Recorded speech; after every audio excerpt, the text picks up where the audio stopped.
A huge earthquake struck in South Asia in the tsunami zone today. The magnitude 8.7 massive quake struck off the west coast of Sumatra.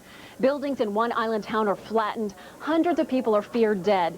Leaders issued a tsunami warning for that region today, and that sparked widespread panic in Banda, Aceh, and other places. Many people jammed the roads trying to get out of town and up to higher ground. Here's more from Scott Rappaport. In the darkness of the Banda Aceh night, thousands of people in cars, scooters, and on foot are fleeing for higher ground, fearing another tsunami like the one that devastated this area back in December could be on the way. Late Monday, a huge earthquake struck off the west coast of Indonesia's Sumatra island. It rumbled for 2 minutes, cutting electricity in the area and raising panic among those still traumatized from the deadly waves of just 3 months ago. They remember what happened here before and all that was lost. This latest quake, which authorities say measured 8.7 on the Richter scale, was felt as far away as Malaysia, about 300 miles from the epicenter. Tsunami warnings were issued in Thailand, Japan, and Sri Lanka. Experts say it was an aftershock from the killer quake of December 26th that spread across the Indian Ocean at the speed of a jet plane, killing more than 174,000 people and leaving another 100,000 missing. So far, there are no immediate reports of another tsunami. Scott Rappaport, CBS News. Now, we are hearing there was a very small tsunami reported a few hours after the quake. It was less than 4 inches near the Cocos Islands, 1,400 miles west of Australia. A group from the Triangle is in Sri Lanka on a tsunami relief trip right now. One of the men with the group was there when the tsunami hit in December and is now there again. They're okay, but friends here in Wake County are keeping a close eye on their televisions. Here's more from Gloria Lopez. Jay Tambugala's friend was in Sri Lanka when the first tsunami hit. He returned safely. Impact, the human suffering associated with the tsunami has not completely played itself out. But in a series of strange coincidences, his friend is back in Sri Lanka, and Jay finds himself in an uncomfortable yet familiar position, hoping for both his friends and his country's safety. He's with a group of professors and some students from Meredith College. The area on the right is the danger zone. The group is out of harm's way in Colombo, but there is much chaos. The roads were fairly jammed with people trying to either move from one place to the other or just general anxiety because of the news. Tsunamis are so unheard of in Sri Lanka. A second threat so soon may be the strangest coincidence of all. There's no word for in Sri Lankan vocabulary for tsunami because it has never happened before. There's no word in the language. No. That was Gloria Lopez reporting. Now, the group from Meredith includes 7 people, students, faculty, and staff. They arrived in the region Thursday on a tsunami relief mission. As we mentioned, that group is set to return on Friday. Around here, people woke to severe thunderstorms this morning as rain began falling in Wake County early today. Didn't stop until after the morning commute. Rain so hard at times visibility was reduced to only a couple of feet. Now, we are about to get the kind of weather that makes for great deck parties, but such a get-together in Durham over the weekend turned chaotic when the deck collapsed. 7 people were sent to the hospital. As WRAL's Mark Roberts reports, making sure your deck is sturdy could be as simple as checking some fasteners. The Easter Day deck collapse is a wake-up call for almost anyone who has a deck. We don't know yet what sent it crashing to the ground. Right here, I'm hitting the footing. But Jim Lane, who supervises Raleigh building inspectors, says it often comes down to the difference between a bolt and a screw. We want to see the nut and the washer. The collapsed deck was built in the late 80s. Lane says building codes back then allowed builders to use screws to secure decks. Since 1995, the standard is bolts. Now they're the first thing inspectors look for, whether a deck is freestanding or fastened to your house. The problem is most homeowners never even think about the structural integrity of their decks.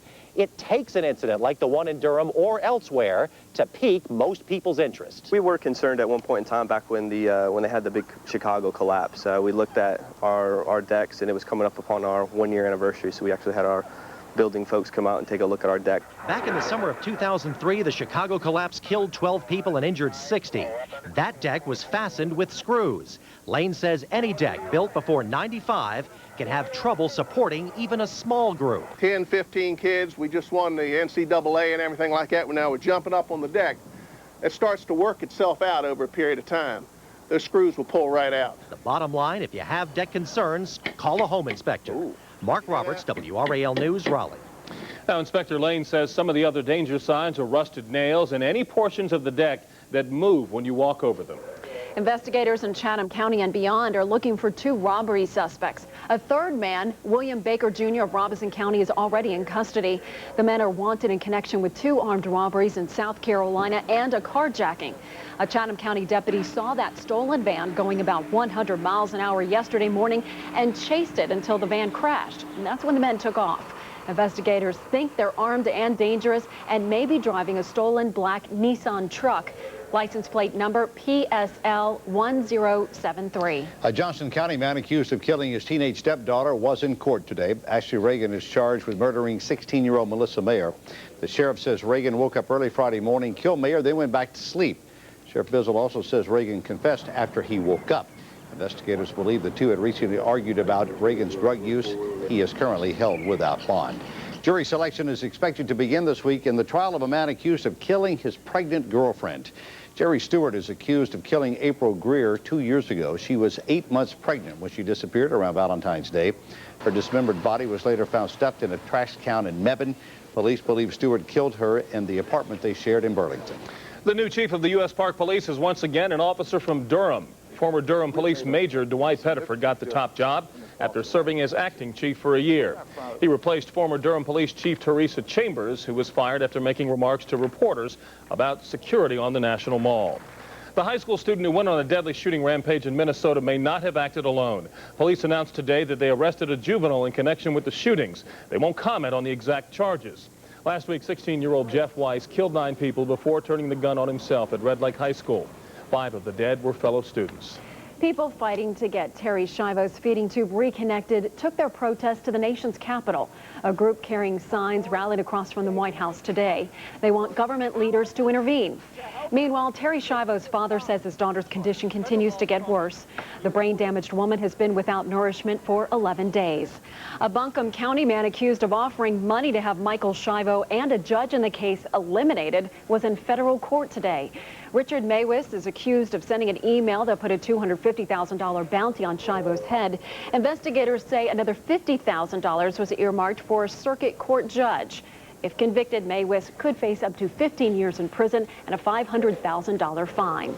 It could be a big setback for Michael Jackson and his defense team. The judge cleared the way for testimony from others who say Jackson molested them or behaved inappropriately.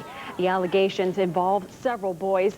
Also today, comedian George Lopez took the stand. We will have much more on his testimony, plus today's ruling and what it could mean for the trial in the next half hour. In Iraq, an insurgent used a motorcycle to launch the latest suicide bombing. The blast hit 40 miles south of Baghdad near a police patrol that was protecting a holy shrine. 2 police officers, 3 civilians were killed, 5 were injured. Rebels often attack police and security forces, and now they have a new target. Protesters. The Iraqi government is warning citizens not to hold rallies because they can be an invitation to terrorists. Hundreds of Fort Bragg soldiers returned from Iraq today after witnessing history. They served during the country's elections, and now they have incredible stories to tell. Jason Stoogenke is live at Fort Bragg with more. Jason? Well, Gerald, these soldiers arrived this afternoon. Like any homecoming, it was very emotional, but this one seemed to have an added layer to it. We spoke with the soldiers, and they say it's really clear they feel their mission was unlike any other. On a windy afternoon, flags waved, families waved too. 300 paratroopers with the 82nd Airborne returned from the Middle East. It's emotional. I cry very easily, and it's tough.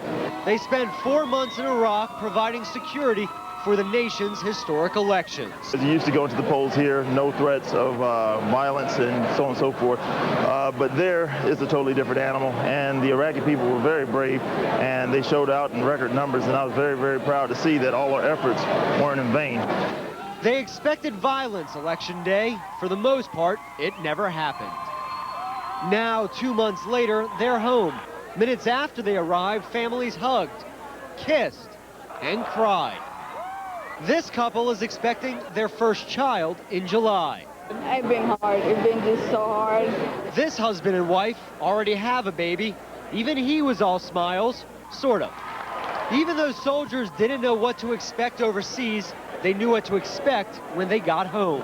I'm the happiest I've ever been. See my wife and my baby. They found loved ones waiting with open arms.